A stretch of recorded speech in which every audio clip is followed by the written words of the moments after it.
विधानसभा निवडणूक जवळ आली आणि त्यामुळे आता जुमल्यांचा पाऊस पडतोय असं सुप्रिया सुळे यांनी म्हटलंय। तर महिला असून महिलांच्या योजनेसंदर्भात असं बोलणं योग्य नाही असं प्रत्युत्तर रावसाहेब दानवे यांनी दिलंय।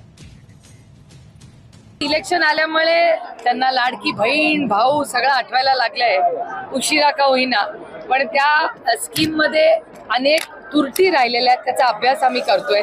त्याच्यामुळे त्याचा पूर्ण अभ्यास केल्याशिवाय बोलणं हे योग्य होणार नाही। पण खूप जुमल्यांचा पाऊस हा अपेक्षितच होता, त्यामुळे मला काय आश्चर्य वाटत नाही बजेट बघून। सुप्रिया सुळे आणि त्यांचे वडील या राज्याचे अनेक वेळेस मुख्यमंत्री राहिले।